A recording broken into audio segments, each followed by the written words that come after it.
আসসালামু আলাইকুম বন্ধুরা, কেমন আছেন সবাই? আশা করি সবাই ভালো আছেন। অনেক দিন পরে আপনাদের সামনে চলে আসলাম আরেকটা নতুন রেসিপি নিয়ে। খুব অল্প কিছু উপকরণ দিয়ে আমরা ঘরেই তৈরি করে ফেলতে পারি বুন্দিয়া। অনেকে এটাকে বুরিন্দাও বলে থাকে। ঘরে থাকা খুব সামান্য উপকরণ দিয়েই এই বুরিন্দাটা তৈরি করা যায়। আসুন কি কি লাগছে দেখে নেওয়া যাক এক নজরে। পানি নিয়েছি আর মেজারমেন্ট কাপ দিয়ে মেপে 1 কাপ বেসন নিয়েছি। এটা গোলা তৈরি করার জন্য লাগবে। 1 চামচ ঘি রেখেছি, এলাচ দারুচিনি রেখেছি, লেবু রেখেছি আর চিনি 1.5 কাপ চিনি নিয়েছি। ফুড কালার লাগবে। আরেকটা বিষয় বলে রাখি, এটার মধ্যে কোনো বেকিং পাউডার, বেকিং সোডা কোনো কিছু ব্যবহার করার দরকার নেই। আসুন গোলাটা এবার রেডি করি। অল্প অল্প করে পানি দিতে হবে আর ব্যাটারটা তৈরি করতে হবে।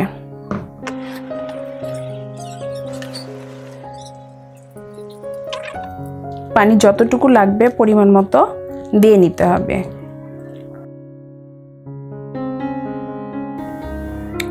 খুব স্মুথ একটা ব্যাটার হবে। আমি এই পর্যায়ে ঘিটা দিয়ে দিচ্ছি। ঘিটা দেওয়ার পরে আপনার বুন্দিয়াটা থেকে সুন্দর একটা স্মেল আসবে, মনে হবে এটা ঘিয়ে ভাজা। আপনারা চাইলে ঘিয়ের পরিবর্তে তেলও ইউজ করতে পারেন। ঘনত্বটা দেখে কি বুঝতে পারছেন? পারফেক্ট একটা ব্যাটার রেডি। ব্যাটারটা 10 মিনিটের জন্য সাইড করে রেখে দিব। 10 মিনিট পরে ফিরছি। এইখান থেকে এবার কিছুটা ব্যাটার বাটিতে উঠিয়ে নিচ্ছি। দেখার সৌন্দর্যের জন্য এখানে আমি ফুড কালার মিশিয়ে দিব। এখানে আমি রেড ফুড কালার ইউজ করেছি। এটা অপশনাল, বাসায় যদি না থাকে আপনারা তাহলে আপনারা জর্দার কালারও ইউজ করতে পারেন। এবার এটা আমরা ভেজে নিব। চুলায় একটা প্যান দিয়ে এর মাঝে পর্যাপ্ত পরিমাণে তেল দিয়ে দিলাম। এবার তেলটা গরম হওয়ার পরে আমি বুন্দিয়াগুলো ভাজবো। আর এই বুন্দিয়া ভাজতে প্রয়োজন হবে 2টো চালনির এরকম ছিদ্র আকার। তেলটা গরম হয়েছে না বোঝার জন্য হাতের আঙ্গুলে করে 1 ফোঁটা ব্যাটার নিয়ে দেখবেন, একটু পরে ভেসে উঠবে, তাহলে বুঝবেন তেলটা গরম হয়ে গেছে। তেলটা গরম হয়ে গেছে। এই পর্যায়ে সবগুলো ভেজে নিতে হবে। ঝাঁঝরিটা ধরবেন যখন, খুব বেশি নিচেও ধরবেন না, খুব বেশি ওপরেও ধরবেন না, 6 থেকে 7 ইঞ্চি ওপরে ধরবেন।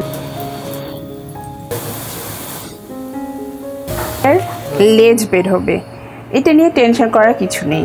প্রয়োজন হলে বেছে ফেলবেন। হালকা বাদামি কালার আসলে এটা উঠিয়ে নেবেন। এটা ভাজা হয়ে গেলে একটা প্লেটে টিস্যু বিছিয়ে সেটাতে উঠিয়ে নিতে হবে। বাড়তি তেলটা টিস্যুতে চুষে নেবে।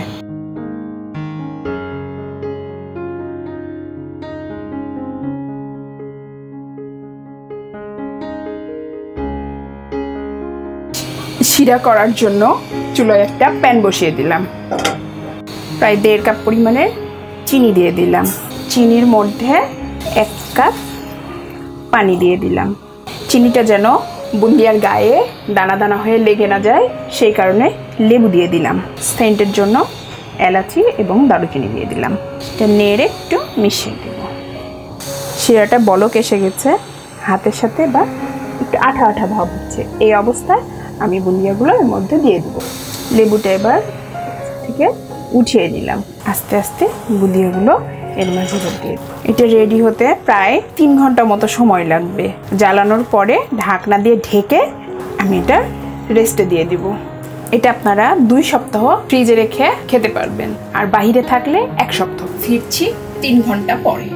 দেখুন বন্ধুরা কত সুন্দর হয়েছে বুন্দিয়াগুলো, একদম রসে ভরা।